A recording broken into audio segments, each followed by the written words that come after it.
nên pathin iza naw le ilim naw vet sanen na ding utin lam ko ma ho an ki kin dalo te pathin ngai lut sa te ho I will now aji pen ta chui bon chawai ta sanwa ama ko bil hun na dewa he choni pathin ngai lut nei ta ai ko jingwa ai vil jingo he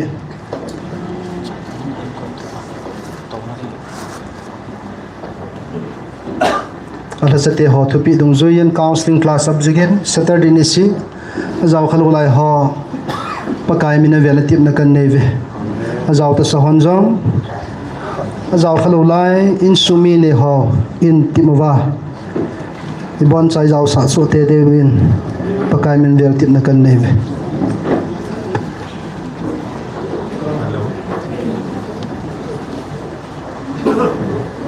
thế chân tàu tàu thế phone ho silent in ăn quay thế o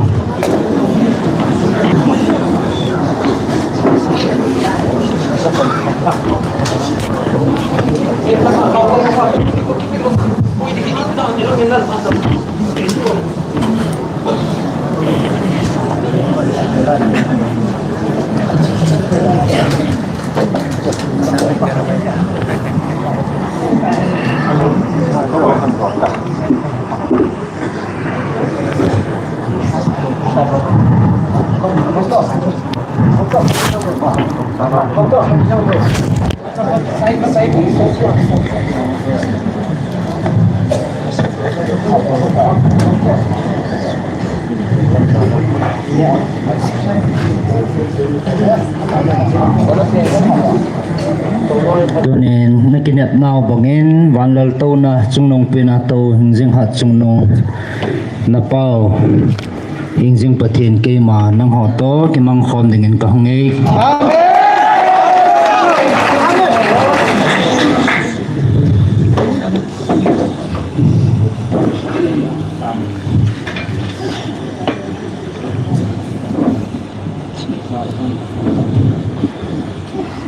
na semua kalungan saya.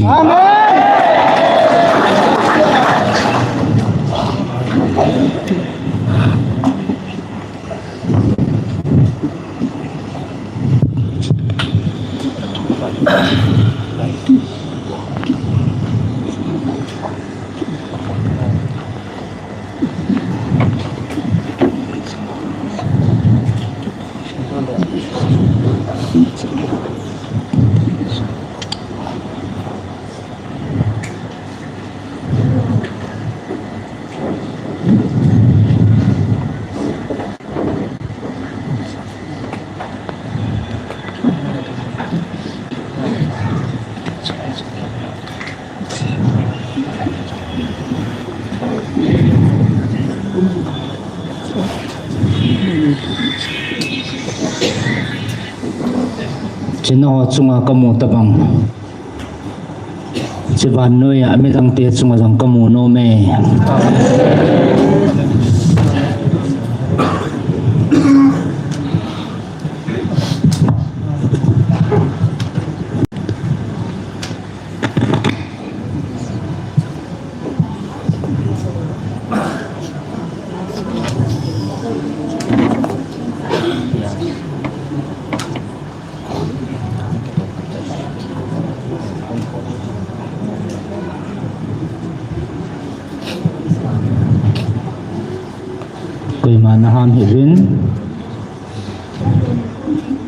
Koi maham hivin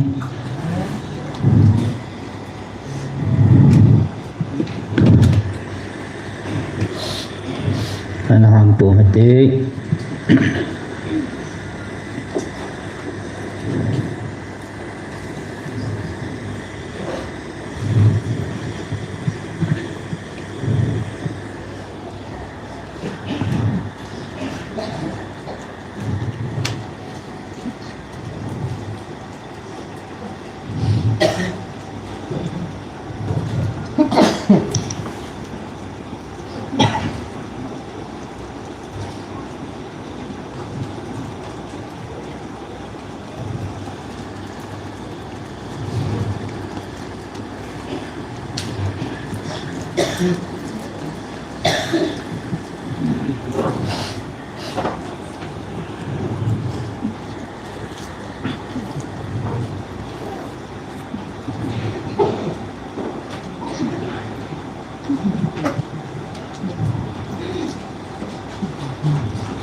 Katupi na ni Jivin kay mga kalungal hayin.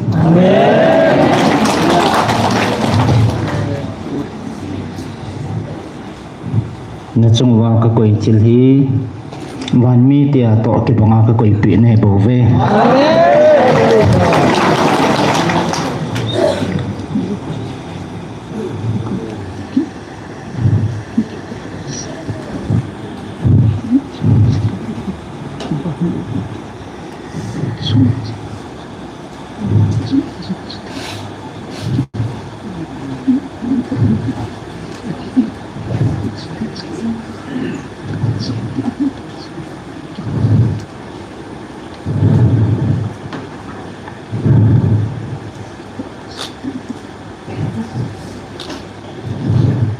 Na chungwa tabang kipana kamuzin kalungal hayin. Mi ham pha cha te na hitawe.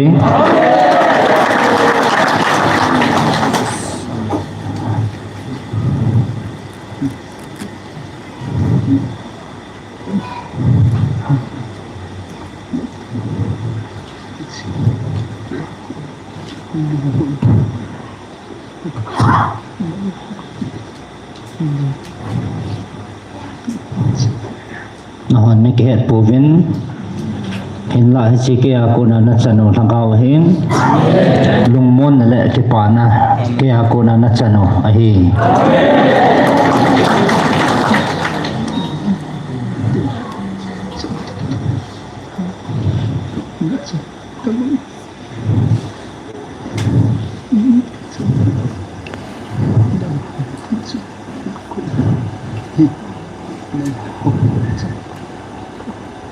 wan mi te chunga ka koi tabang chan chang na hevin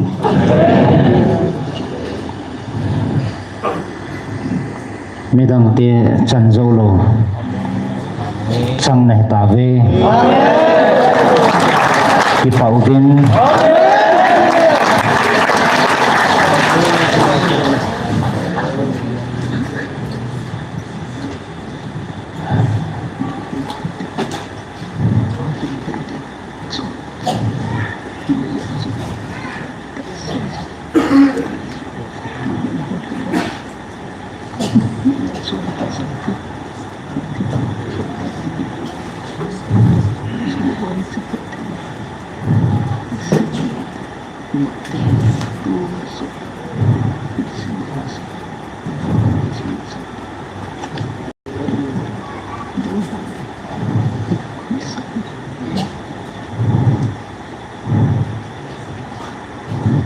palong lama chon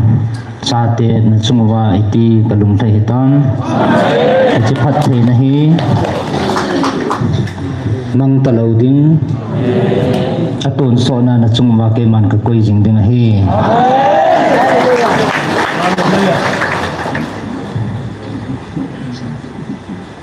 lenga chungama leng sate na hi povin milin ho chunga chingama milin sa te na he povin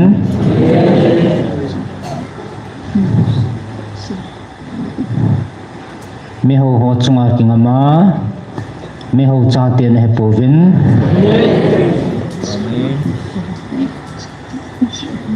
injing hat chunu na pau ke ma cha te na he jivin ke pauvin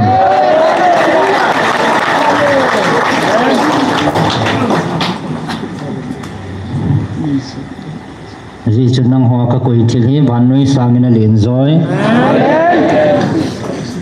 vanui jin amu pha zo lo a het pha zo lo a khul pha zo lo nang ho chang na hi ta ji vin ke pau ve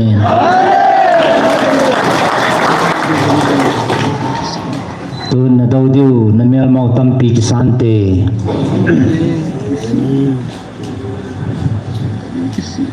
adan danin ki 70 ahin galzo na chuna pau ke ma hi bove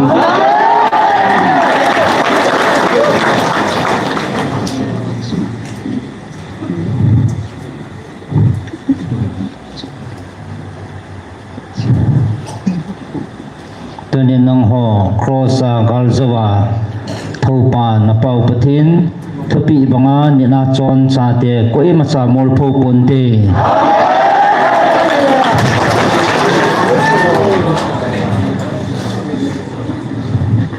nang ho ke din khat na hevin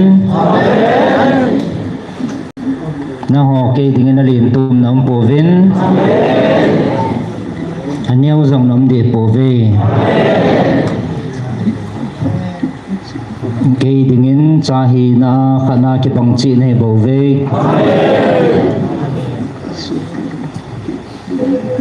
ngai lut na nakal sun ting le na pau ke malung lam hi itipa ka kipa hitam tunin nang ho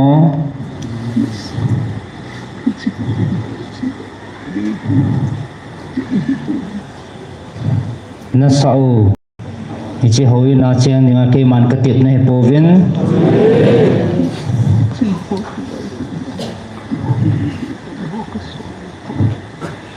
ke man hi chinang ho ki vai pu na ki gom dinga ka sol na povin Chuna belo su hinga hipo na tiye po aji chuna belo chu ahinga hi pu na thi he bove Vevin hi chola chiki bandang hoi ka kutsu hivi ve vin hi chol ako na chu ke man na ho he ka ko chum na he ve aji chu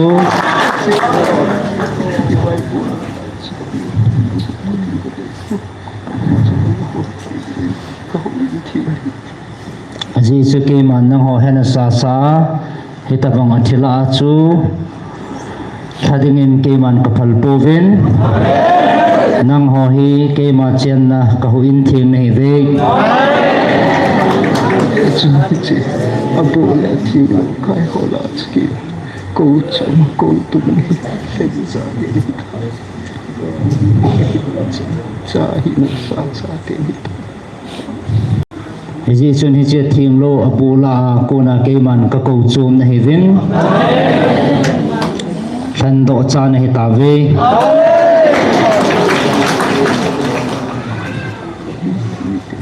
na chahi na chakti hita wan mi te ke banga cha he na chang na hi ta ve ki pau vin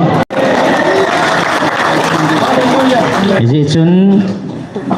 na tai tom diu tamin kin na mel mau tamin tin na la dai the na the diwa Nanti lei dapat sit suku josi tani jing han suku na pa umat katipis na la dai na diwa na sudai diu na dau diu tamin tin ki jong le iza kaya balzo hat sunu na pathinu ke mahi na din piu ka hi neng mati sahi sa dai na in mel ma ki zo sa hevin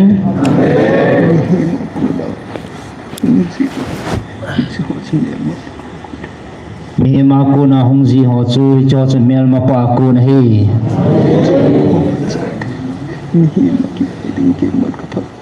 ji chu nong ho ka cha te mi ma chi ngai din ke man ka phal pon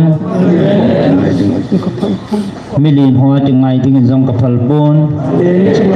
ngai tinggal sungki man kapal leng chunga chi ngai din jong ke man ka phal pon sung na po kaya kingai tinggal sa kasini ke ma hing jing hat chung nu na pau patin ke a bo chingam ding ma cha ka sim ka cha te ne ve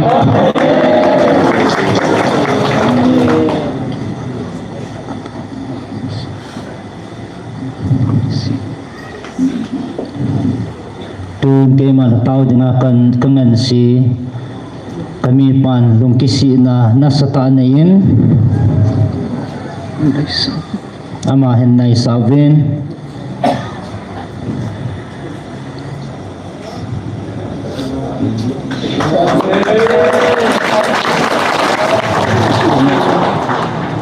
Sugen tina mel mapako na natsanatam. Nangakunin mel mapako na sugan tina chan tame. Ay hindi na lumiki hongtan. Ito. Nga mel mapako sugen na hoso sa kahon.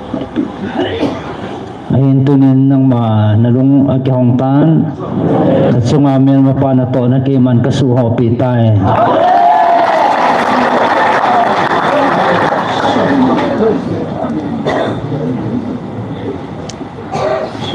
Ahin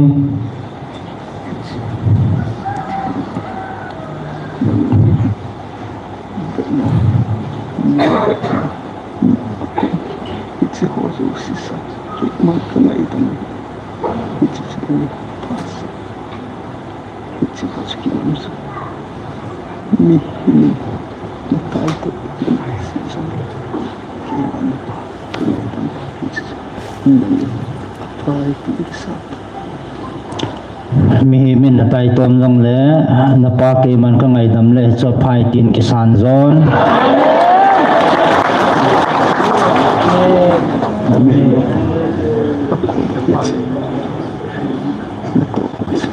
Tun mel mapako na hisin na to hotsu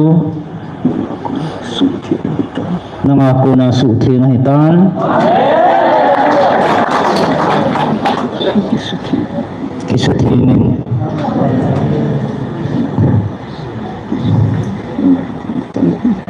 kay mga ngaydam na tsanahile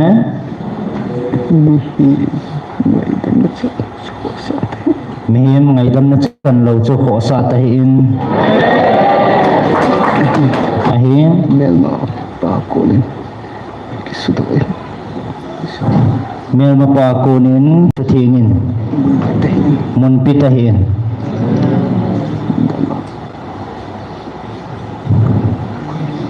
nangakalagaw ko ko'y di ngahi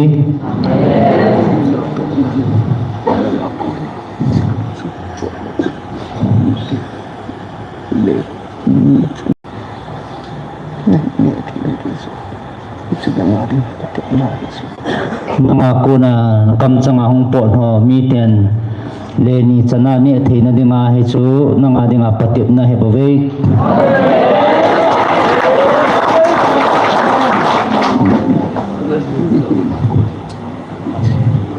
Tuon ako. Sige ata. Patsa.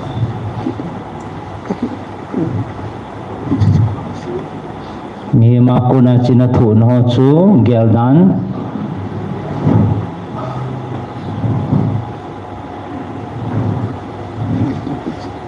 kaya ko na ngaydam na chanhi hichisu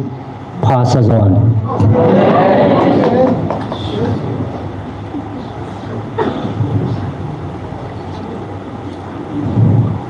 kasachanu na ko ngay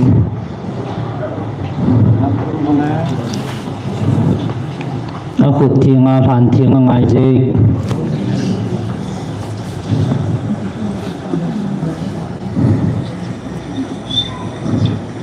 chitim lagi mana le niya kazadi nahi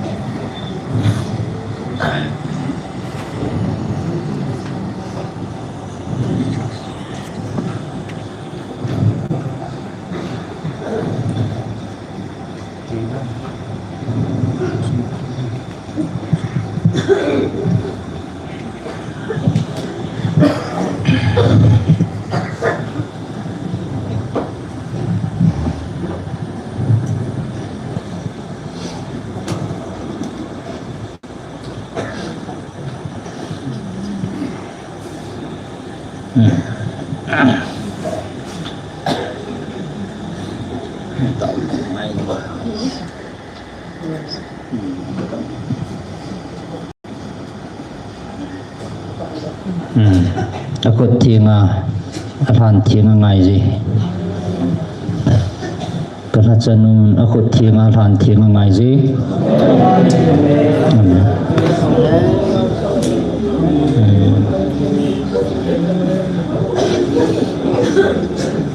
Tuan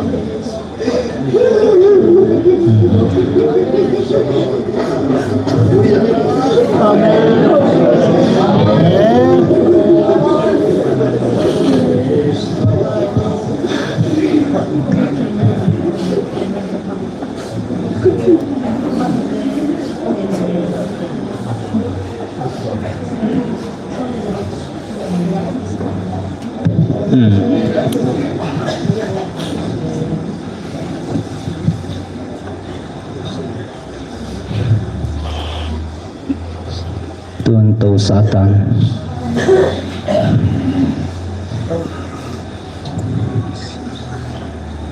Mehma kisina isilunggil su kaya dingin alin pinahibabe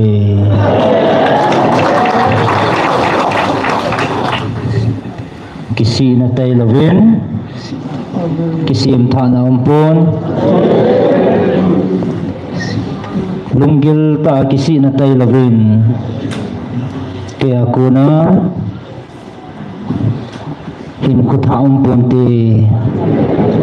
zichu mikisi tele milung thiên tiền cái mà em muốn điều bảo vệ tôi năng hồ mi hầm phan này về nó bảo cái mà nó đình bì vinh cái tiếng năng hồ ta sẽ gal tôi hiểu vinh hagaw gal na zoti mule kaiman natasagalo kasu mga kaima kakitip na khatsa thon lovin kasu bulit ngahi ngahi amasan kaima lungdeile kaima John Pat na ho hol masavin chitin le izakay nakipi belak ba nakipi dio hebave asi chu thunit na lawin kay malung hay na umpuntin thum na may bawin kay malung hay na bukim ponte anatole kay ma thupi nit na bawin kay malung hay na bukim dingahi hichidinga khana ko cha te nahi jivin kipa zovin aji chu tunin nang hohi tak sa gal sat nahi povin ania tak sa le thagawa gal sat nahi ve ahin na din piu hat sunung napau keman gal su kazautan hichigal su nang hozong na zote diu keman nang ho na chumavin keman kadin pia keman kapui jing na hive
Mika thum na sim thau ngai je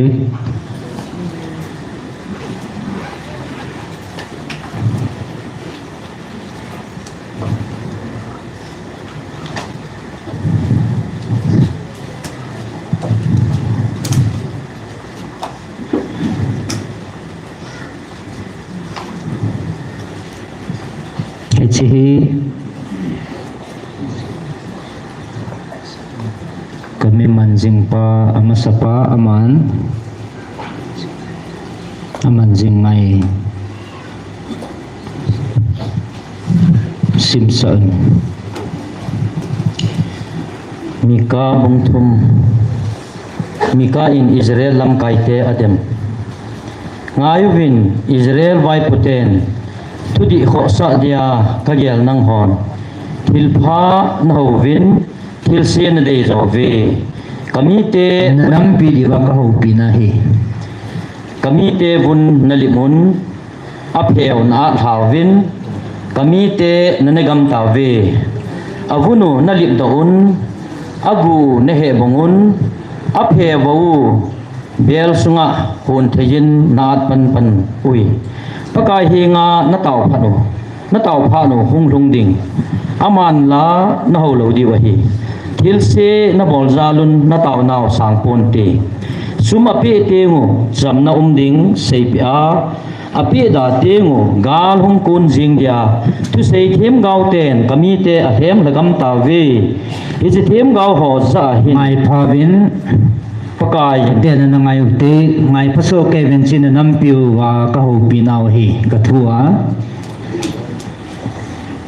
pathin thu na ngai hite hi chi them gao ho za hin pakai na seyin wo them gao ho hing sot ta ko vin na te nisan na lum khum di wa hitai kami te lam helowa na pui zalowa them gao thilmo azong ima namu lo diu thil so ding ima cha zong na sei thei lo diu a hitai ati khunung thul so ding sei ho chu agui hun lo ting mi vet da chang di wahi pathe ni na don bu lo ting mi na vet neu di wahi ke wang pakain a hagau ei dimin tha ei pin thudi le han nei pin Israel te chon se na cheng si ka sei pi ngami nahi ngai win Israel vai pute thudi dei moa thildi chu adi lawa khel do ho Jerusalem khupi chu tol tha na le thudi lawa na tau so a hitai khupi sung vai puten ne gu akilaun thim puten dan thu chu to man nein a hil chenun thim gau hon sumlo nan thu a phongu ve abon chawin pakayen a umpi dolin a kisei ve pakai nei umpi ve ati che ui nang ho zala zayon hang hi lokaya kikaya Jerusalem khugem so ding how in kisana hang hi gammang thimlai so ding hi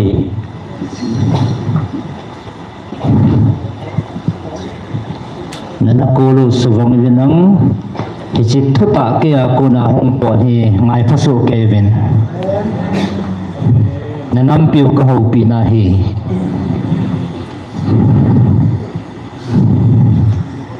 ngai phavin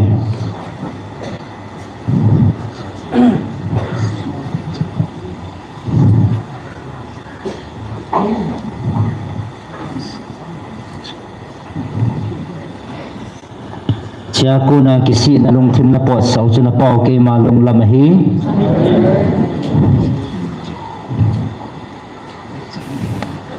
chitai lo ke aku na chan deu imam poi ngai phavin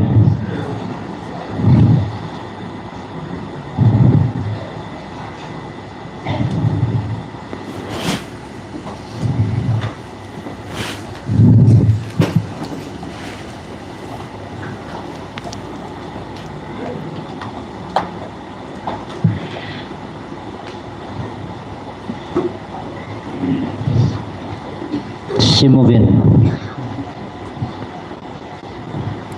khadve anavel ngai kinote Simon nakol anahong so ke din unggil tayo ma chang si din ngai so ke hite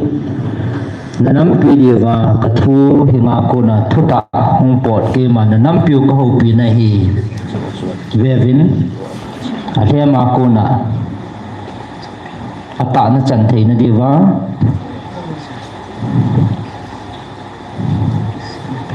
ichi lunga kisi na tai lawa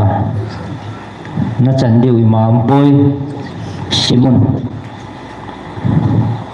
ngayo hun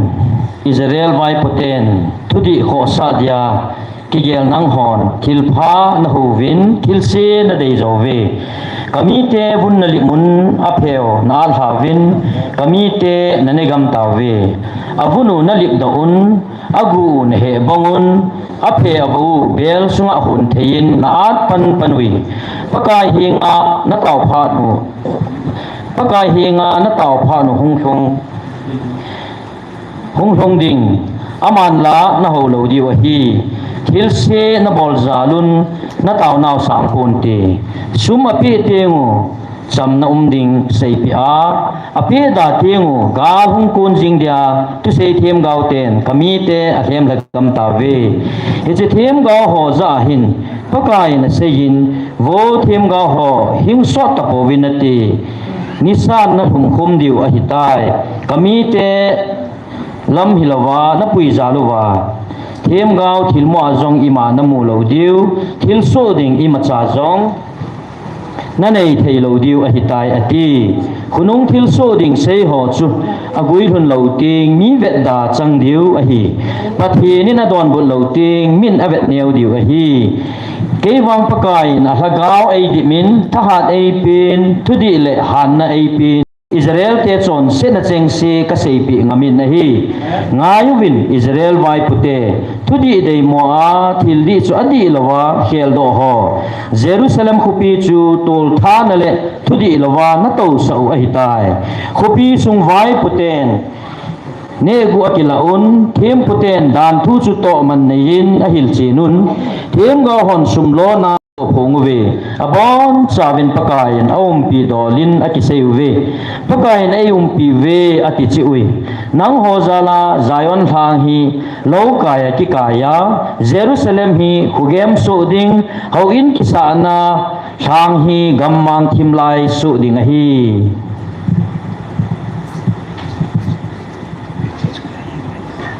ton jong hi chichune hi we tan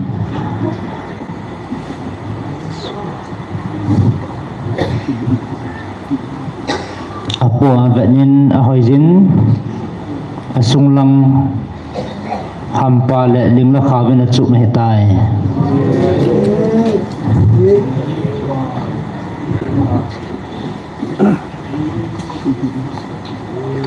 tun keman kakuwa hi chikhela hi kaku na lai diu ham hin ko tapong kate aza chun zahan aza lo chun za dahan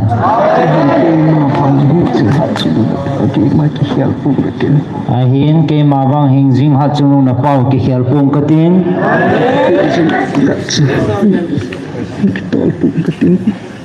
kathapi zong khatsa kinong tol puntin ke man ka het pia khatsa thon lo ding he aji chu ke ma ki tep na he tunia ding he pon zinga ding he pon thaya ding he pon atun so na na chungwa ka ki tep na he he bove ahin nang ho ran do cha te ho amen hi chi ho vai pu na le mehem sa thu hoina ki khom hi zong leo chun nang ho a amen pu nan na yang sit na a hi lo le nang ho tha dai na le ngay tôn nên nay hi vin nang ho ke ma ka chengin ke ma nang ho jing ding ke ma nang ho ka chengin nang ho ke ma zingon je chun nang ho hi ka ho in thing na hi vin ai ti chana thing jing ding ai ti chana ka pia ka pui jing ding ka cha te than do chune hi ve vin mel ma pa na to ding van noya ana to na ding Prong chang ta na chal pangowa hong kila na ding na po chu tu hen hong ki pan tay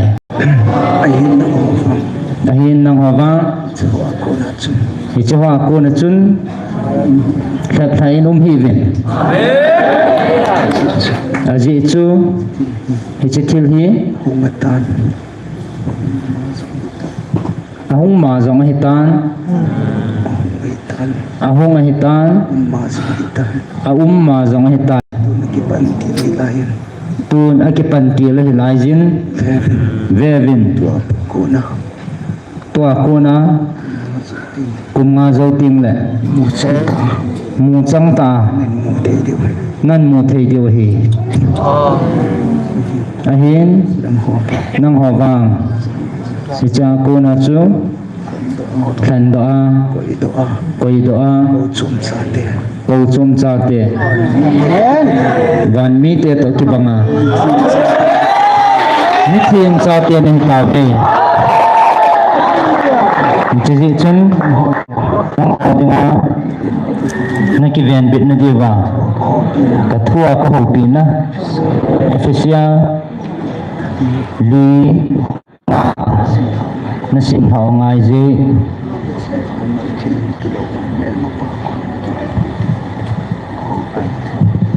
si van na mel ma pa agilo ko na ki ven do the na di wa ka thua ka ho pi na hi efesia buli changa pakai khat ta san khat bungat nga ania na simungai okay bungli efesia bungli thupi ta sa pum khat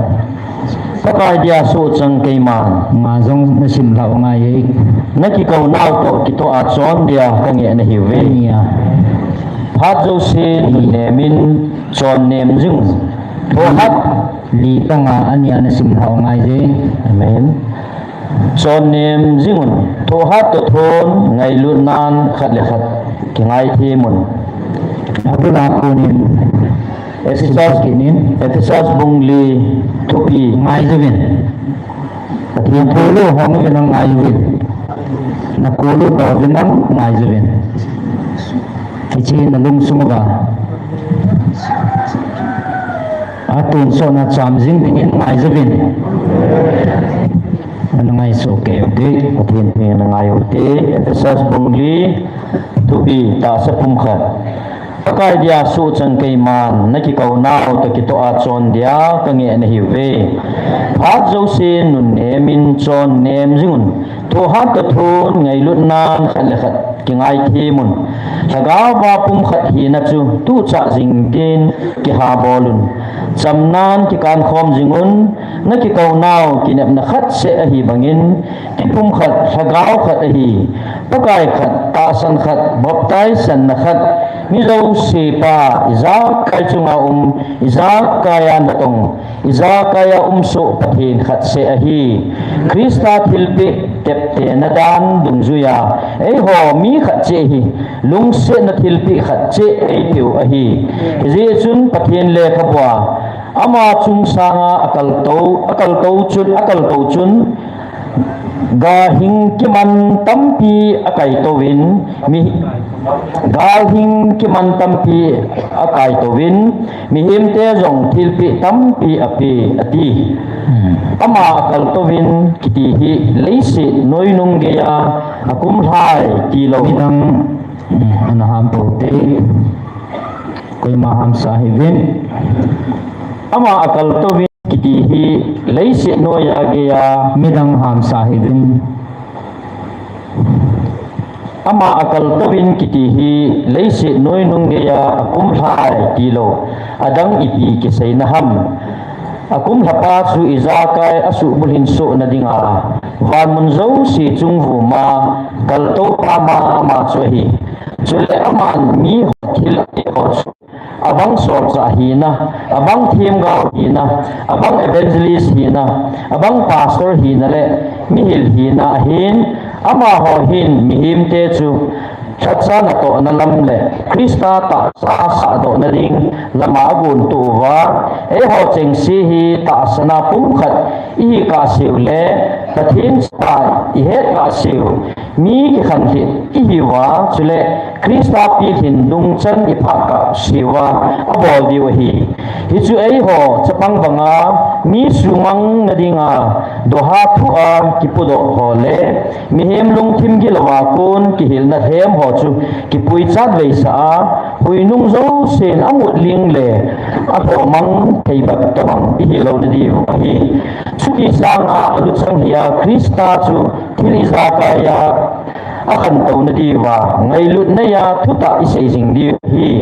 ama ko ma ta sa pum pi hi ki to chana ki su tu khoma ki sol mat che ta sa pum pi hi iti wa dang cheng se hin atu mat so ke ya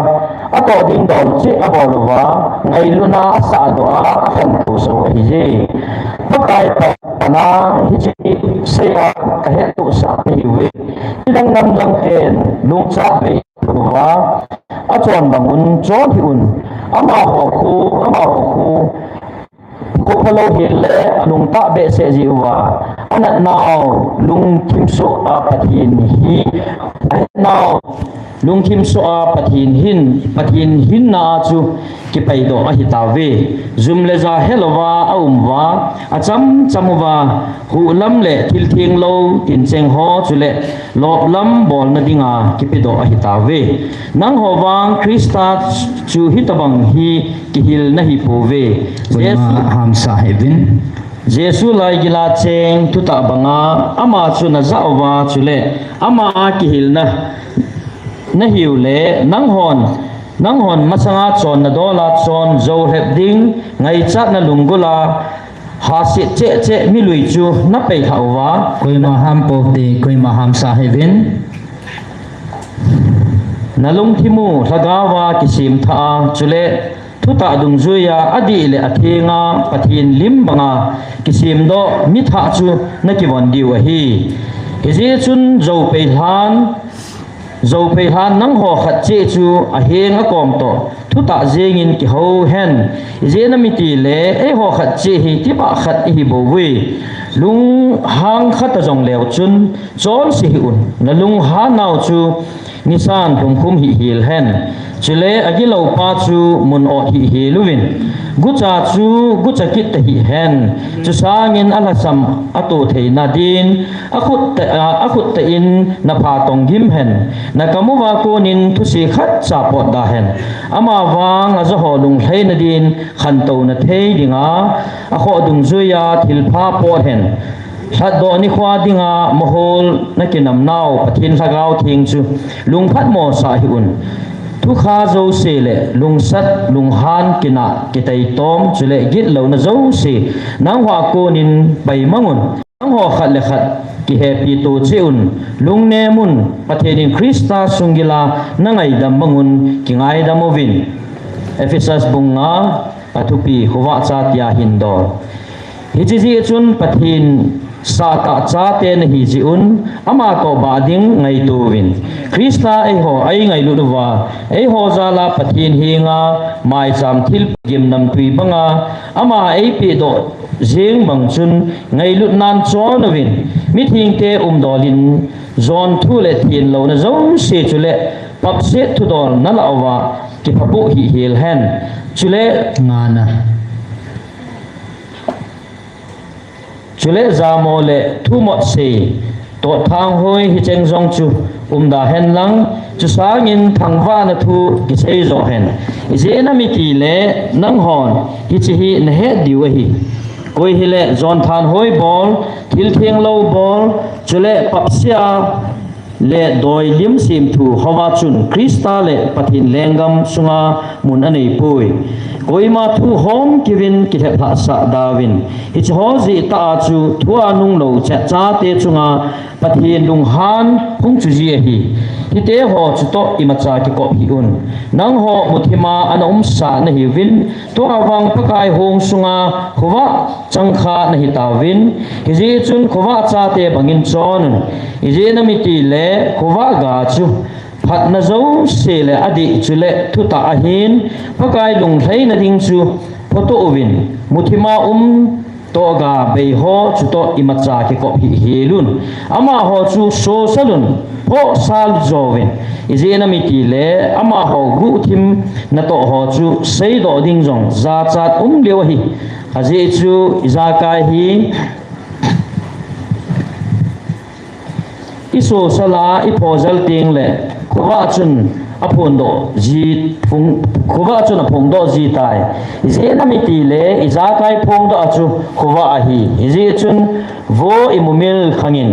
athila ko nin thodo in chuting Kristan na salwa dinga hi ti na kisei izi chun iti na chonung ching theyun lungthim bei ho banga lovin miching ho bangin umun phal hi kitu ke mangun azi chu tu lai ni kho hi apatapoi izi chun lungthim bein dawin pakai lungdei ipi ham heading ai tovin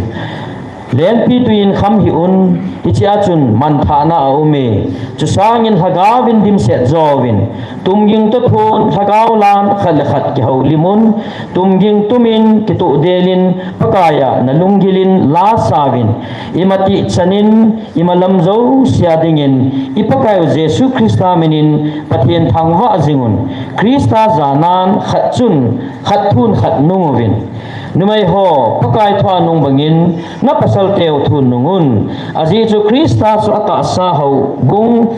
hu hing le aluchang ahi banga pasal chu no aluchang ahi haubong Krista thwa anun banga numai ho jong imalam zo sia a pasal teo thwa nung diu ahi pasal ho Kristan haubong angai lu na adinga ama ta kipi do jeng bangin nazi teo ngai luwin Kristan angai lut haubong chu tuya asil ngima thua asu thing na dinga abol hi hi chu haubong hi ama ang sunga lopi ta le thing sel nol na beile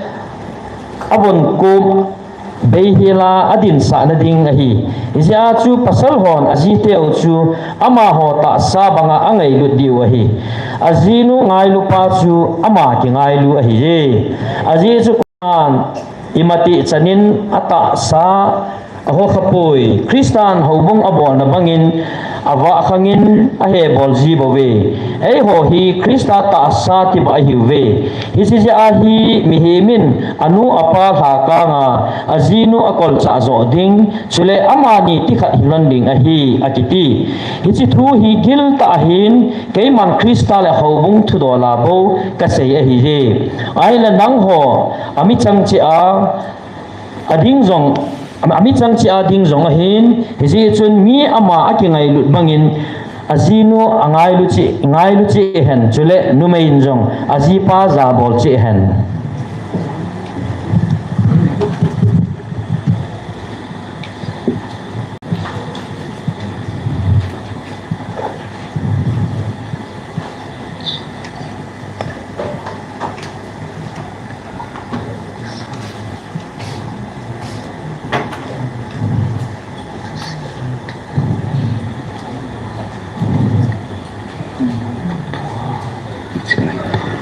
dunia tongla nang holai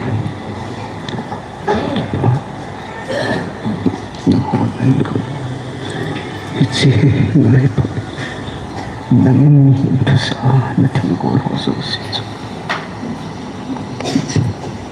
atto ni da chai ichi nang sa na nang him tu sa antin hoso Sini ichi pansu nangati kikoji ichi pansu chai anu ki chai tin na talin sulit setiap sulit tahu kita sulit cepat nanti panen cepat sulit cepat saja ini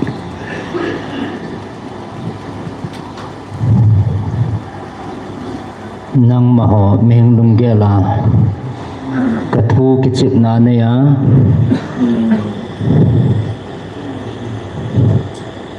hin kumang nalawa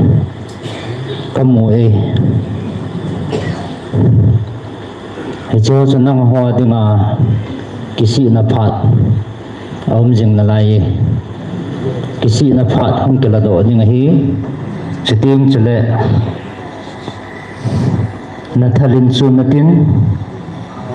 nanga dinga phat talo dinga hi nanga dingin kisi na phat ki hong jing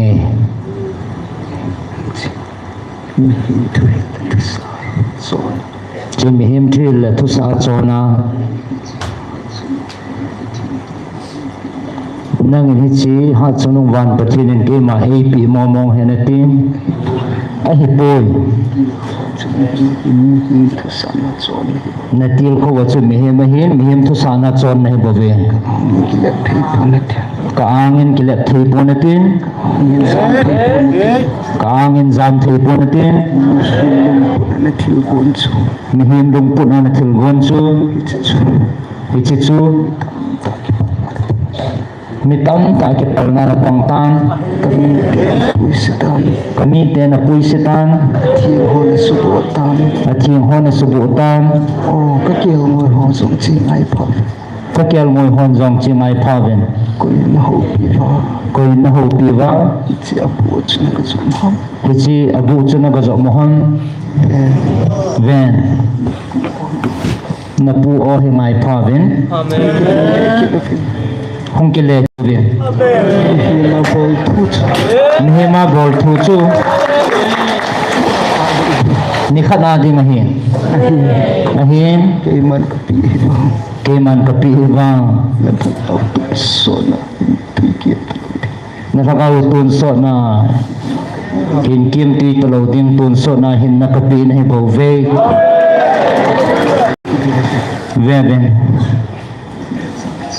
na zaachan mihimaya na zaachay mihimaya na zaachay mihimaya ni zaachan mihimaya ni zaachan le imani hotel ke mazum ka zaachan keman ikutim na keman zong kazaachan din nahi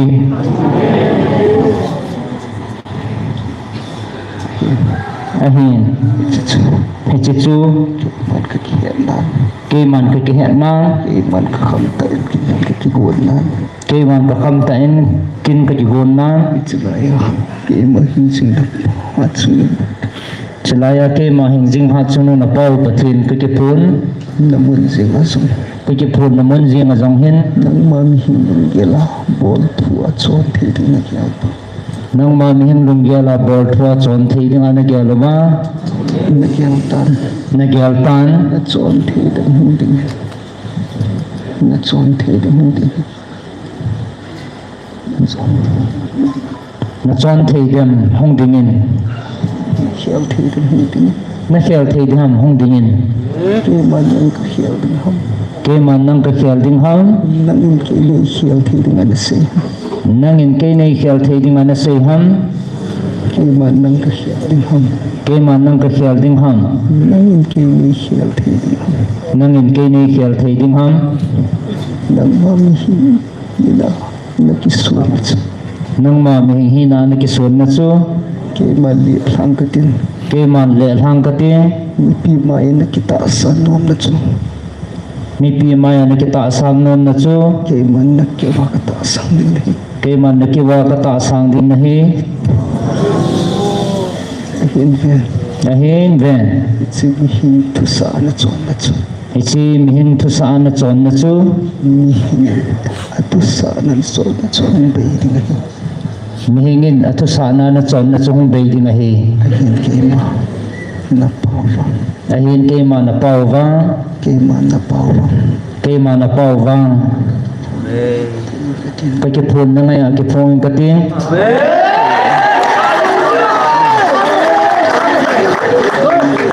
kavil ma bangin nang ho na ho pia kavil jing ding na hi ve chim him thu hil na le chim him thu sa na ko na chu na pot do lo le na thala na chu te thau ki tapu na te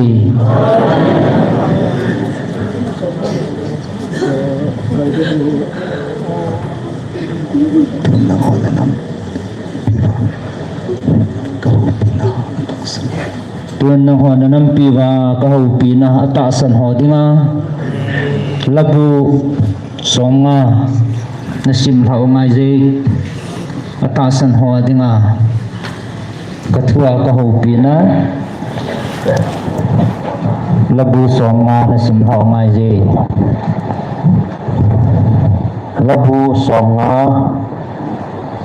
thupi pathin haudi nei pen pathin apawin leisit pumpi sole puma konin mi akau kau zingi khupi hoi chamkin so zayona pathin awa em sele I pathinu ahungin Jesui amasalami hawanti meya ko uipile bupi kiton atom su kai tasimin labu tasimin hichi na ho atasan ho adi nahi patian ngai phabin na nakolo do phabin na ngai phabin kichi thudang chu lu salvin kema kona jaban noi da kapi kathu nang ho tu jong ko pi na hi ve kichi thu zo ngai phabin thudang chu pai phabin na nakolo chu do min nang ngai phabin khacha apet mang lo na tingin ngai phabin pakai nai di sa bangin lim dia san ngai phabite labu somna mihim lung thima hong du ho cha pai ven na ka thu ngai phabin bon cha lang hin vel te ngai so ke te lung kon hong it labu somna pathin hodi pakai thani pen pathin apawin leisit pumpi sole ma konin mi akau ko jingi khupi hoi chamkim su zayona pathin awa em sele I pathinu ahungin athong jesui amasanga mi halwam thei mei kung akungin huipi le bupi kithon tom su te ye ami te thu atan na heto sa pangdin pathinin van leisin akove kithai na bola keito kitit na simdo ta ong ta kami te hung ki khomon tin akove ta ahile tutan pa van zong sin apung do tai ngalung kami te thu singi nang do na kasiding ahi Israel kay mahi pathin na pathin kahi kithai na hiza na bol tang lowa punggo thiltu nei pizia thêm in các chân sa ding hi pui na in su bong chalte ka dei pun na kel hon da kel chate jong ka dei pui aji chu gam si ke ya hin mole hang sang khana ha gan cha zo si ke ya hi wat zo si jong ke ya hin gamla gan hing nam kim ke ya hi ve ke jong leng hinga pungi le ke jong leng hinga thungi leisit pumpi le asunga zo si ke ya hi bongchal sa kani monga kel cha thisan kadon mongem pathin koma nakira isangin thangwa zon lang hatsung nung pathin hinga nakitit na zat molson nagen theiting hung tawin nahu hinging ting naiwa choiling hi ati mi yelo za pathinin idia kathupi chengsi chin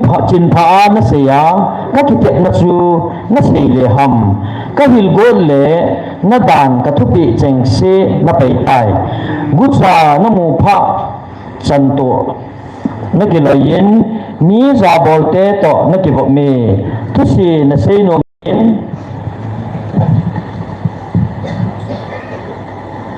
hungai lo hilin zojing sei na so pite do na ji na sei gujingin aphe mo na ho do na gujinge hichen hi na boltan kalim sa hi laje hi chun ang tabang din nagelin nahi to awang ka pho a ka hil nahi ei na sa lo ten hi chi nga yun achuti lo le ka su mangwa koi ma na hu hing zo lo diu hi thangwan ne yan ki thaya ei za bol hi in ka sai ngai zo si ka hu hing te nga hi ati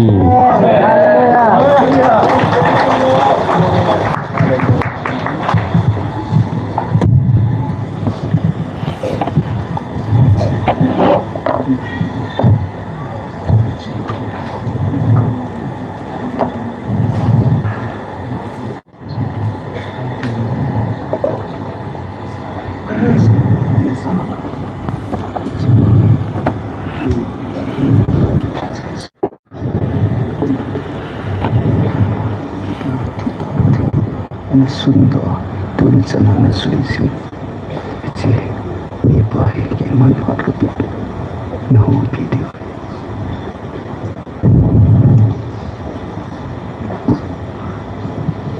tuwin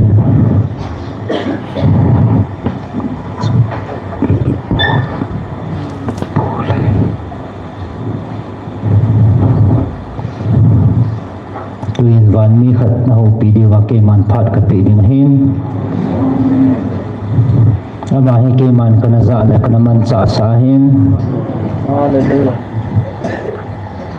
ama chu koi ham Pekile katusona na panga dunia nasi udah na zau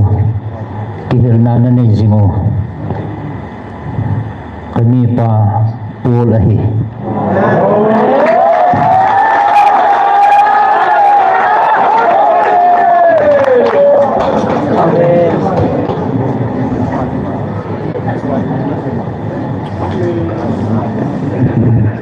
Mite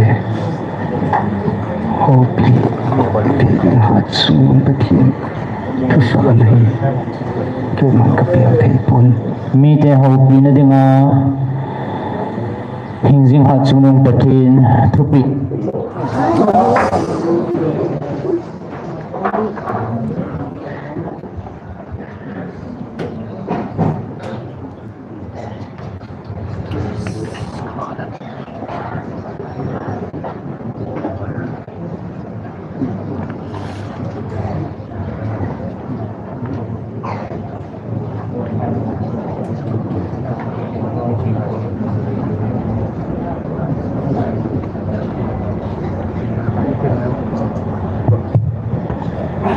mi te ho pi na dinga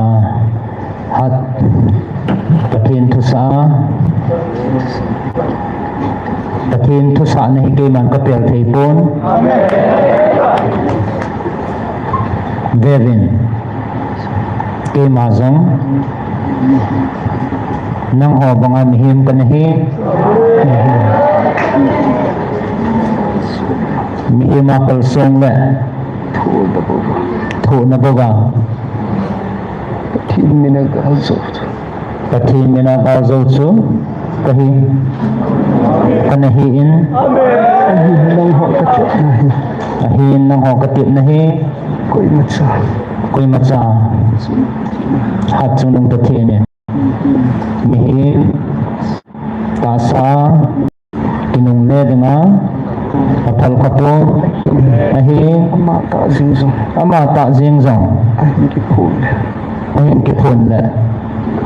ki ho amite ami ting ho nang ho to ki ho thei dinga hal nahi ei pi jin amin ka thang vai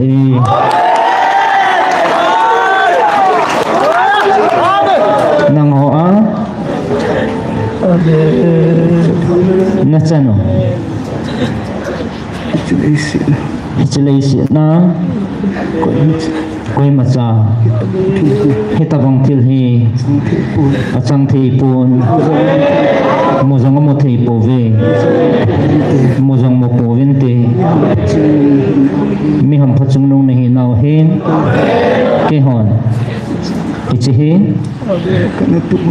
kana tu movin kana chang po vin nang ho na chan hi akitangi kapatien ngai lut na hi nang ho chunga pui tin ka sei thei pui iti angai lut ham keman jong khol thei pom katim aji chu khol song leng khol zo pom kati ahin nang ho dinga phat chom cha ei ki pi na an vai tha nom chu ke zong mi hem chon si akona hinna ei hu him pa nang ho ei ki sol lo na pen hi hi chi a he ahing changa hat chunung pathin o za chu ke ma le nang ho hi na hi ve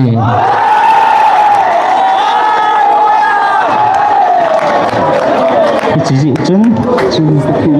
hat chunung pathinin nang ho ko za atiin chi ji chun ke zong nang ho tabanga hat chunung pathin o ko na o ahing changa achanga za kan hi zin nang ho tuni hat chunung pathin ahing chang ta o za ho la ang sam thei dinga e phale hi bo ve je chung nang ho ke ma hi khatna o za kho ma hat chunung pathin ki bang ta cha hi na ei sa kho ma ei ko kho mo hi ei ko kho mi hi ve ngai vin tuni na za o hi ke man zong ta sa pita kana za o chang chu ichi mama chu hi in ke man ba kachang ta in kana za na hon ba na za khom thei vin ke man ka za banga ke ma mi le ko ke han pi hon zong zale kati e ahin nang ho pa iti mai lut ham na bon chavin nang ho bang na bon chavin na zo khom thevin na za khom thei ve ji chu tuni ata san lo ho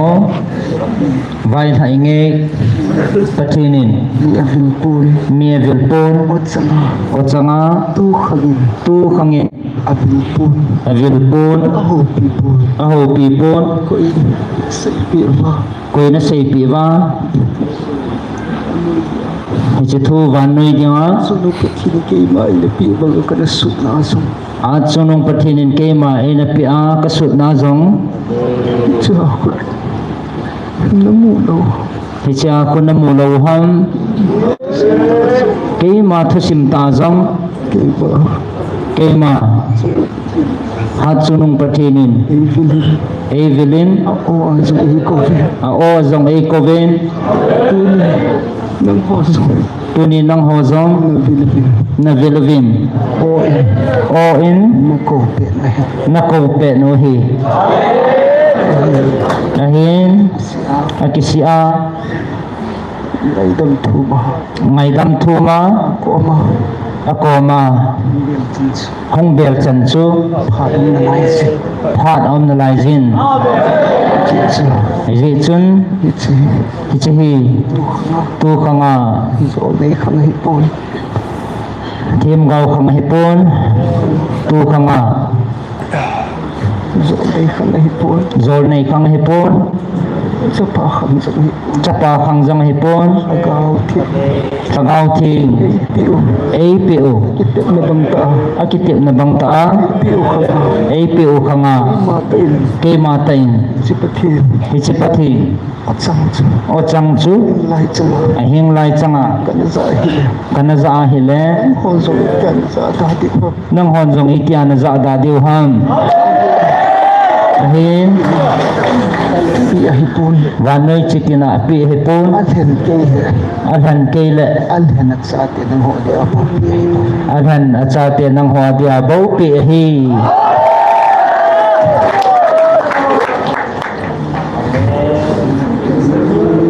kung ay sot na lai ding na hibam ai bồn ahi poi cô na kiti ko nakitihi phạt mà pha na phạt sa aphat sa nạp lại lap angai je nó có ta semua dia tun nang ho ta san ho dia iman ke man kita sana tun ya e ki thusa na le kipi na chu e ki pi na chu ipan kasi cai tang ke man ka sei chai tan tuan ke machi ngiten tun ke ma ching ka ting kau na ma kaum na ma soal kita ki chol ki tangi ahi kita pai hi chi thu pa hi nang ho nang ho iman ke man so ka ki chol na mo na hi nang ho sang nang ho zong mình ho chi ke man kan nang na diu ni kho chi ke man ka nga hi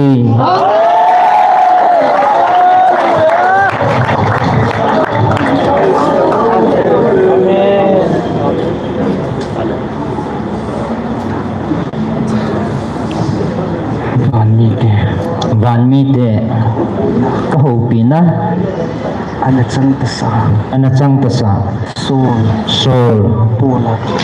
pula ka le amat ama chu ko chang ta mina mina sol sol so sol dia tia ot sang anak sang sa chu o chang ana zama sa chu pol amat chu tul ama che hi tu aban nang ho hi aza khom dinga sa cha ina dei hana o sa sa de hi ta se ka o za cha te ni ta ji vin ki pa vin te ma ama chan na le rumna muna ki ma ka chol do sa ding nei ve vin na lau va mi kita lo thumom me ama ho hin chung sang thu le na chung chang thu la sai ke ma bin thu hi chlai ke ma vil na thu hi asu chawai ji ve asu chawei ji vin ama hi ama hi akisi na akisi angai ke man ka che ma in ke man ka je main kisi na akisi angai kamaya kian bula kamaya ka keng bula tu a atua akisi ta ka in akisi ta ka in ataw na sang sang pung ka tin ataw na jong sang pung ka ting tu pe chai tu pat sahi ngai dam na o ngai dam na o sa lo le aza lo le vai nu ma avai khunanga ka kisa ma sa dang hi ka ki za mo sa ding hi ama ho hin asu chawei ji vin asu chawei ji vin asu chawai ji ve asu chawei ji ve asu chawei ji ve chilai za kavil na o thulhudi na pangvin atili na pangvin dau di na daw diu le Nasubui iwa. Tildo apang hot sa hive. Atildo apang hot sa hive. Nikat ni tingnya. Nikat ni ting la. Kilap to. Hong kilat do thâu ding hive. Chiting la. Mamai kêu bầu lâu. Ke mamai kiu go lovin. Himin zong. Mi min zong. Chân ponte. Thin chan ponte. Dingin na pa na hi. Nang dingin na pha na he. Dingin na pa. Nang dingin na pha na he. Ichi pha ni ge sang the he. Ven. Ama ki gyal hana ke man ka koi jin. Ama ki gyal hana ke man ka koi he. Nang jin ke ma khong ai sot bung ka tin. Si alkay man kapil na o kahupi sa tingzong hi. Nang zia ke man ka vil na pha jang hi su chom de bung ka ti.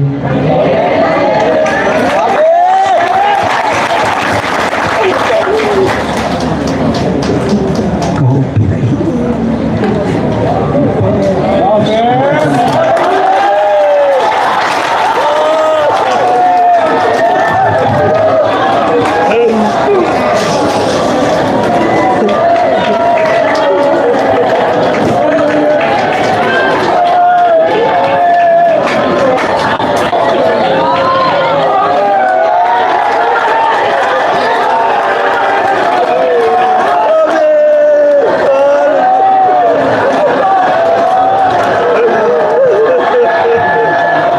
Ke ma lung thei na.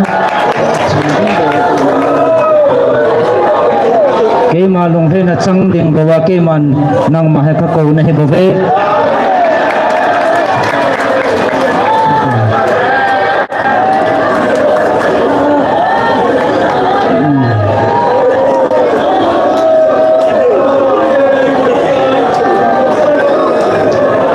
Hong nai ven. Hong nai yon. Hong nai yon.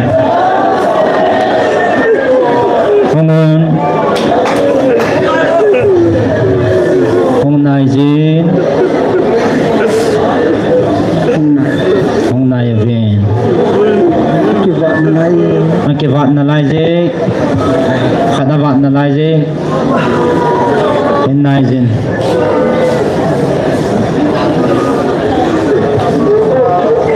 Kana chano nang hongin. All ko na itsabi na choy chulan. Siol ko na ko sabi na chay lanang. Gahan pitan.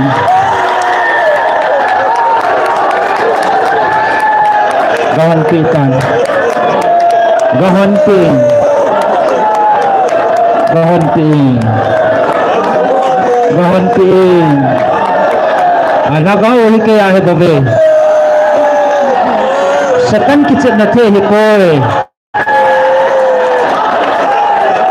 Mil makwa he kon kaya he.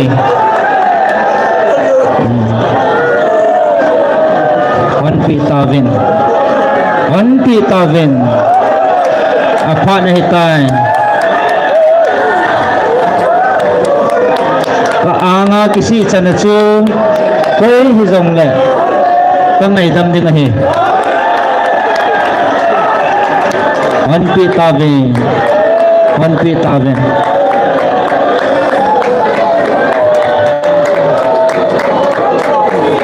Ben ke man kun ban til sa thu kapin amani chunga tagaw gilo engsi ichi ban til gilo hon avela asu boy lo na diule avela thu ane kita lo na divin keman Michael chu ichi bantil gilo ho chunga amani chunga abol got tabanga chu keman ichi bantil gilo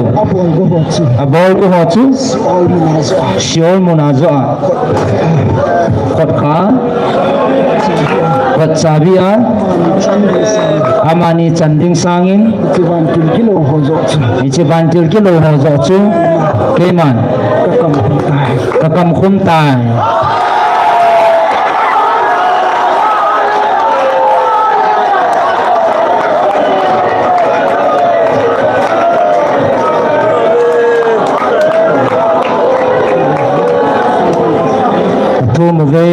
man kasangi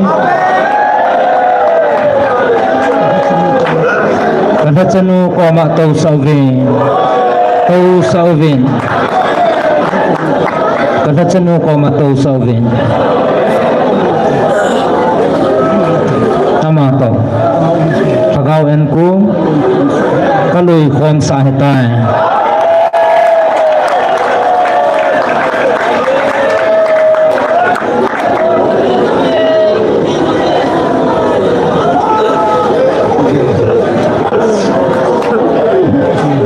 ven namit hiu hi kima kipa na mo ven van miten na hisopi ve kagaw mangan kiliatsu apuhin tuhin kyo hola pati tadi ngahi ativin van miten zong na hisopi ve ven tun sagaw en kong sului kon tabin amahi kema wa chaila sadinga keman ka kohe sahan tu na sa ngai je ka wa chaila sa ngai je ama kapi sa aume cicu sahan kalunga keman ka koi samin cicu sahan kawa chaila satinga keman ka kohi sahan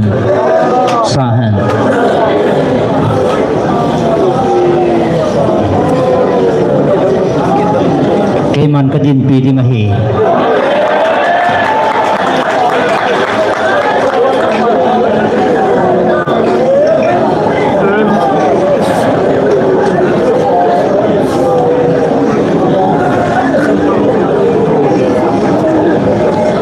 sahan sa ngai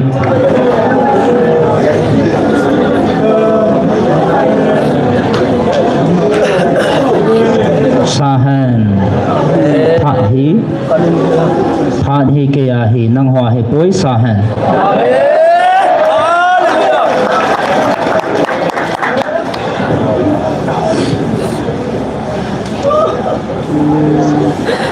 sahan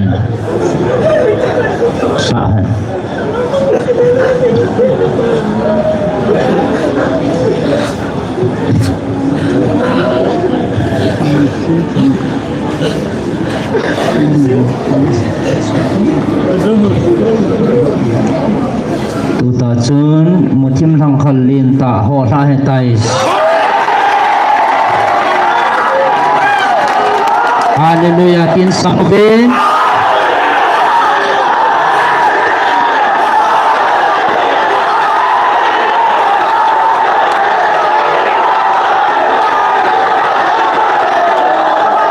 haleluya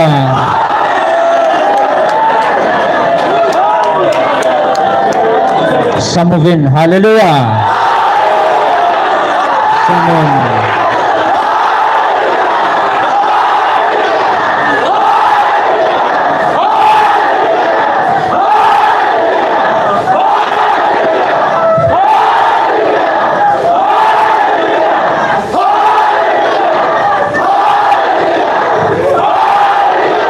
apakai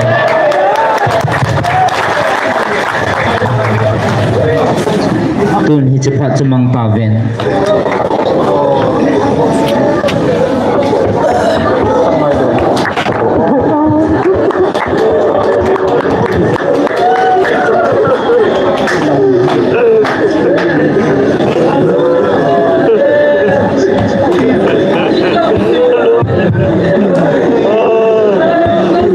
nang ho ban na lung thei theu le na pau ke mai ti ka lung thei da ding hang ka cha pe chu ban ke lo ho ko lai pi nga ka pi do ding hang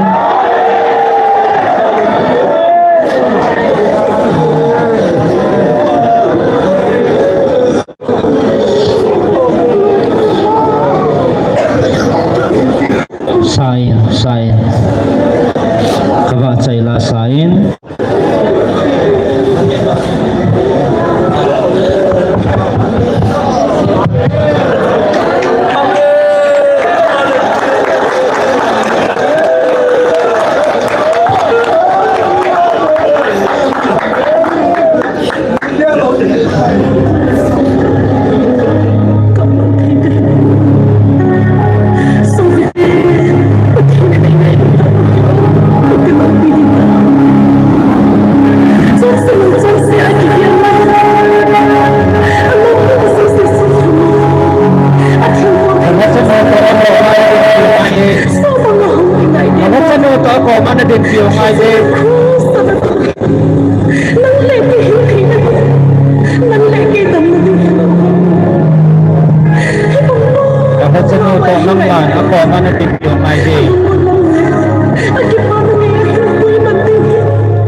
man ka ko hi hung nai vin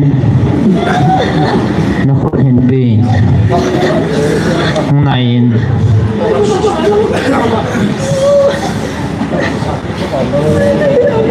na khot hin pi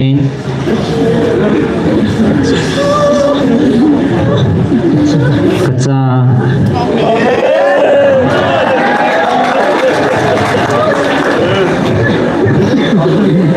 tu kalwa mang tahin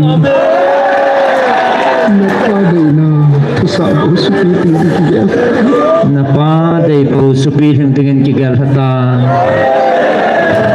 tu kal nei kilap san tahin wa mang tahin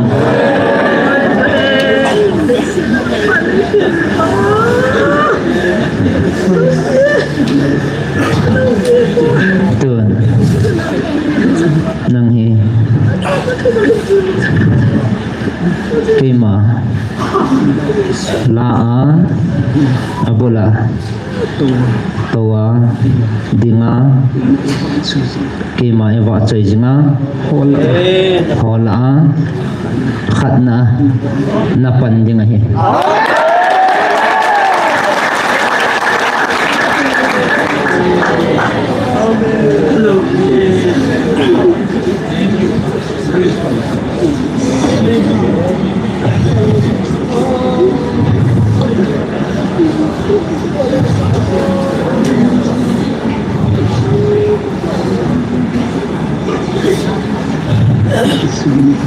ni sugim tahin ni sugim tahin ji chu kangai lut nahi nang dingin na thing se ni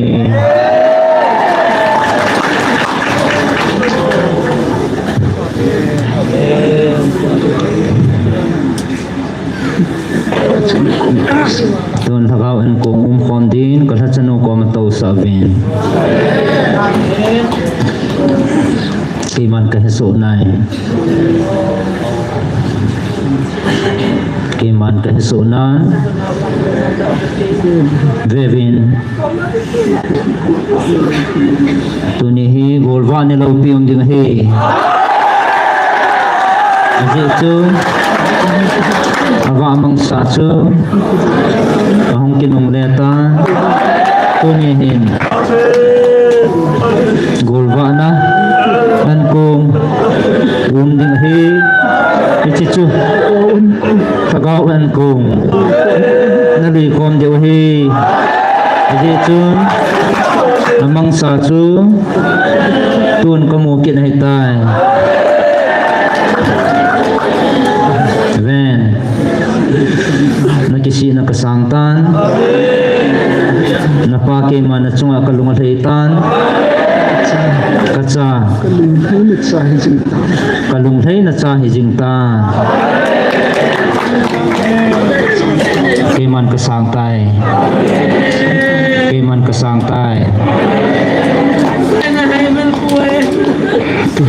tun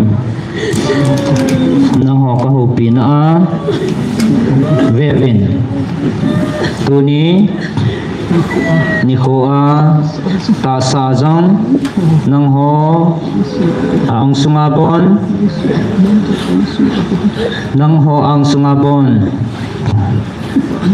kakipana asan le wan mun phat le nang ho zo si to kanala ki mu khom na diu chu iti no ma isini ko chu ke man kang ven tu hin nanampi wa gal thu in na tau vin nei dong vin ichi nagalo hi a hi po a lo hi po ve na pau ke ma nang ho ngai lu na ka ko zala hi po ve ichi til hi galin kau hileng khampo vinati zapo vinati tunin nang ho jong hi ichigala ko na hi na za tai lo thudangin keman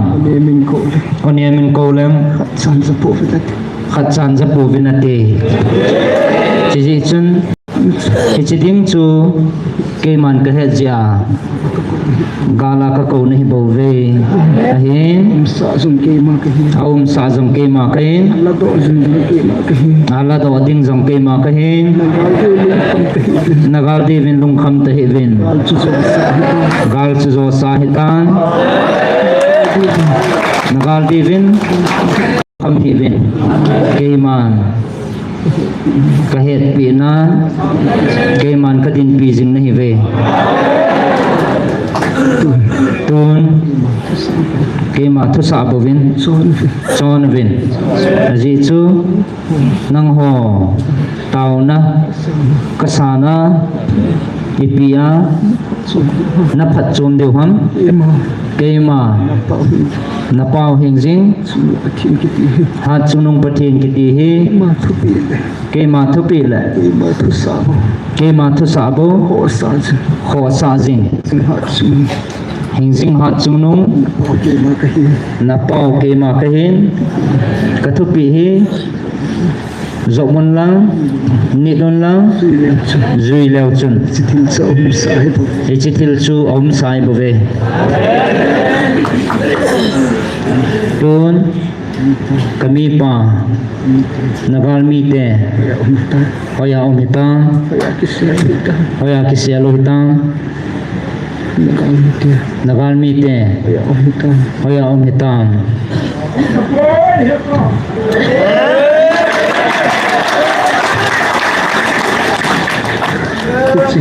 ichihi natao na kasana hipon kema kitip na abulhin na ibove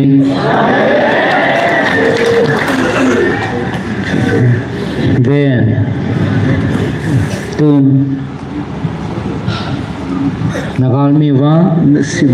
nasimo nadodiva nasuzingohi nagalmi tiaw hipon kema napavin kakau na o naza na diva katil daw ay bove then keman kasay sa hilawham ichigal mite hi hoing kating ho thi menge ama ho tai lo jong nagal mi diva keman kasim do katil do ding ahi bove chỉ cái mà cái tiệm này lâu ham tuôn giống xuất hiện lên Ona za takava. ô nó ra tất cả vào Mahwasana. mà sang hát lệ chinh rồi lệ Kim zosa. thêm rồi giống Patil do thiên lai. đồ thì là lại hi hay năng hồ đó hi gia viên sang viên phát hi Isam ni. gây sang đi ngay Tutin na. chỉ tiếng lệ Ko natin. nay cô luôn tiếng cây mà Isam natin. ni sẽ nên có tiếng To na ka fa ni coach. tốt na cái phát thì ni cô chú Anay ta. anh ai tài ông không vào tan thì tuôn ni chỉ phát chú nên này là lại về Sini lai. ni chỉ phát chú nên này là lại về tuôn cây mà Patsu. ni chỉ phát chú năng hồ đi ở cầu hiên ni chỉ không gây sang tiếng cây mà chán Hong thit putin. quạt hồng thấy tập bốn tiếng Khat. khá chú van tila hipon Ko matsa. koi matsa hipoi Dang zoki. thil dang zong hipoi Sugi na ko. hat sung nung napao cây mà các kha lệ koi na hòn đinh hầm chỉ phát chú nên này về hi Patsu. chỉ phát chú gây sang đinh hi chỉ phát chú không kịp chạy vào tan thì chỉ phát na chú alap chẳng si chú hôi đời tin alap lâu chẳng si chú mà thả đi ngày về chỉ phát chú anh ai tài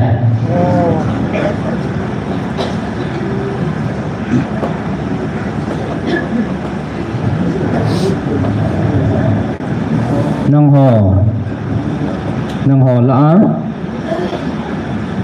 Dam na thuma. đâm nó thu mà Nam. atak na về mi khả hi không tin đo hẳn đâm nó thu mà tao khả năng mấy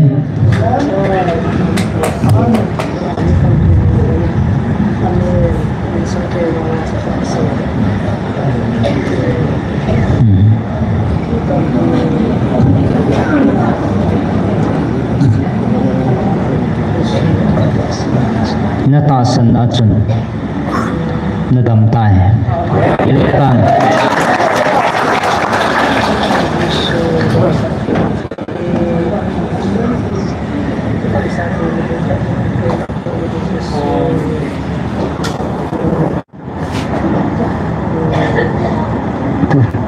tuần chỉ phạt nó có cầu bật trả hin năng hồ đi mà phạt ở hin chỉ phạt nó cái khéo tiền nó khối sợ nào sáng nghìn tiền lấy là bàn nó vẫn nữa đồng nghìn tiền năng ngặt nó đang dâu xỉu Ho dia. năng hồ dia muốn lâu à Si matha na. thì chỉ mà thả đó ni khô chu nên hồn cung là điều đại tiếng cho lệ Ko natin. này có vốn là tiếng Man sa. Katin. cái màn ra tập trung có tiếng Sile. tiếng cho lệ Ay holy tin. ấy hồn là tiếng Kay bandon ho tapon. cái màn đoàn bút tập trung này tu hi apat sa hi nang na điều phát cho hi ahin zapo vinati Nalungot sa. nalungot chu Ay pilaw pa ako na. agilaw pa ako sial mga su mga Nahitabi. tawe ang matadi nga su matahan matatahan Hinsan di nga chun. nga su Santahan. sangpahan ton kema vevin Paalaan ko. kipanaan kong Agawan ko. gawan kong su kasimtan kema Kadzi nga chun. khadzi nga zong Sila chun. kisi na chu kema lung lay na hipave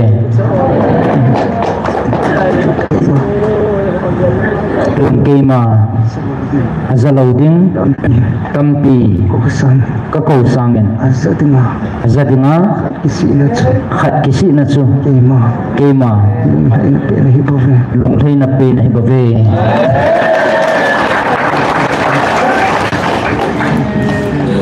tuan thakaw golva na chu Hola ina thong. nang holay na thong tai kita uvin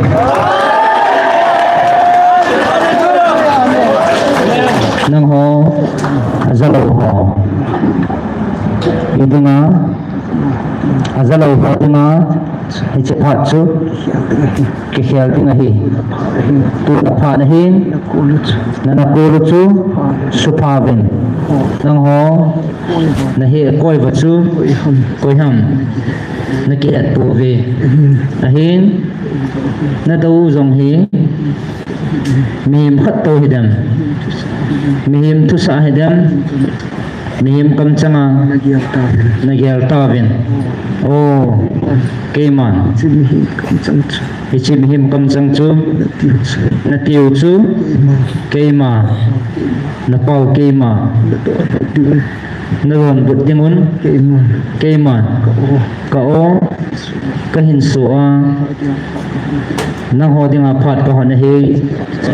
chi he ki chai ti Ichi. hi chi mi changa na don but pau hi Kema. keima Kamsang. kam changa thal le him le Jem zama. cham za ma Kadon putang nahive. ka don but ding na hi ve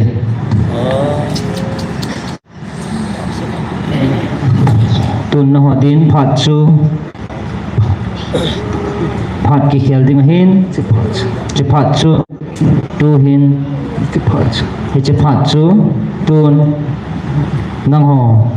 hi chi phat chu tun na ho dinga ka koi na lai he ve vin ka ki chai tiang le ni ma zo si ge sang tan ti tun nang ho dia phat chu he hi chi phat chu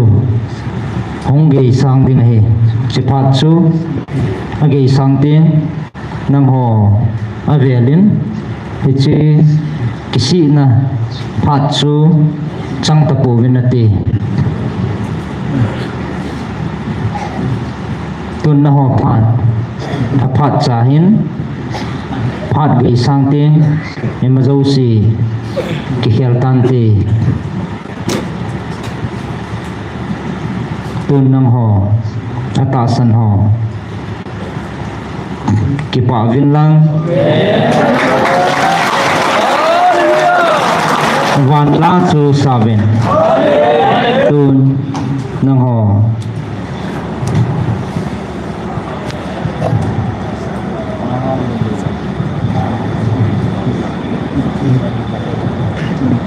van gam ilun ting le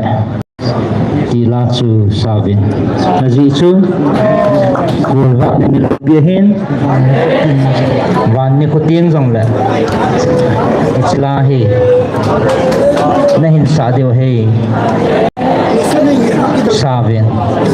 keiman ichi kung le labula kangan sino kang sung bela isia tao ama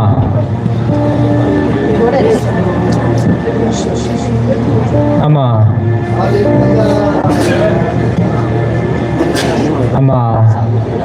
malot na sa deu hi labula pang din hi Jesus ay nailun at kita.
na tang puntin. Het to sa dinga Gabriel Van Tilting kan sol pidin na heve. Lungmong vin pon thozing vin.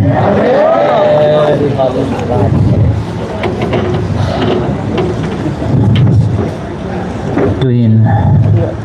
aban phat itilam dolai chai tihom patin thachano kotna phat ho kan pe doi.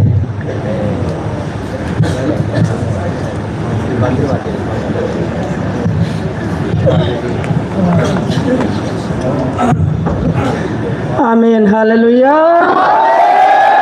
Hallelujah. Kapatid lopi na sanghen. Bon savin pathin ko ma ay mahi the na chin. Ipogi kipa na izaka bonin pathin in phat ong ay pevin saksan. Tao na niutin pathin ko ma kilhan do hetin. Kipa tu say thin say utin ay wang sot ta hilovin samsa. Na tao khom su kyo tin tao sai na kei ma hin ka tin tu ni phat wa sai na hin tin a sai te u thong lin ho la cha ho chun la hang sa min ban cha na tao tin ke pa tho na se chom sa so lo chom sa ke pa tho thang si ge bin pe te pa te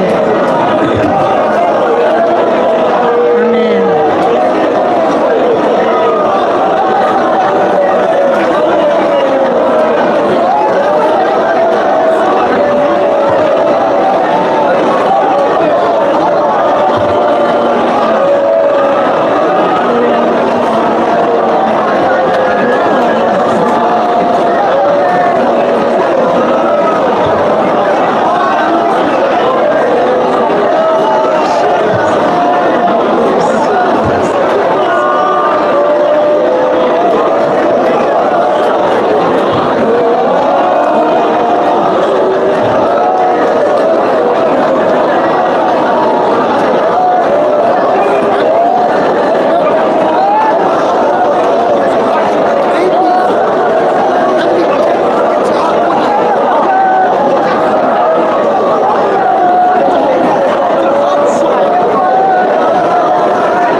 pathe na katsama bentuni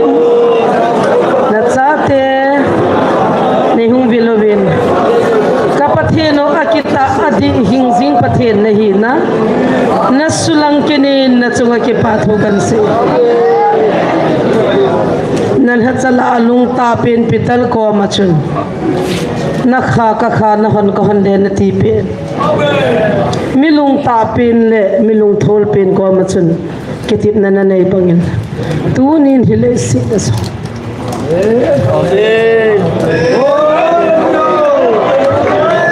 ima kahipo zero kahipo ba zero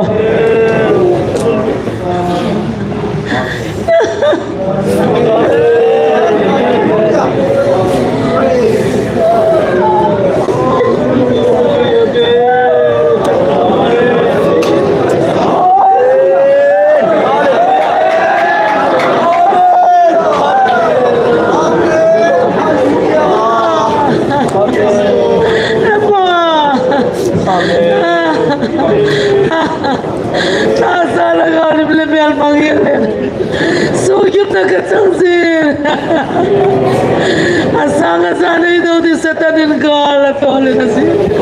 Eso le tunin.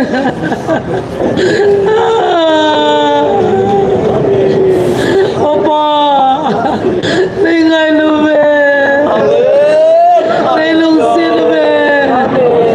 Nana toya nompoy. Kini sapi diampoy. Zero kay.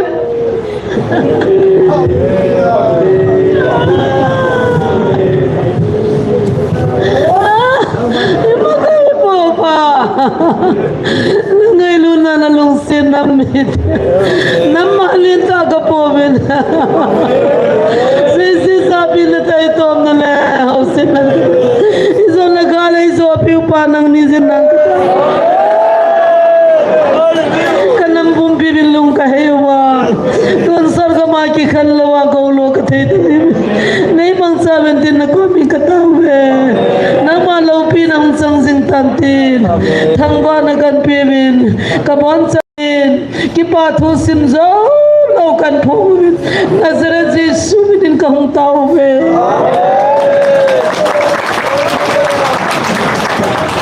Thong len le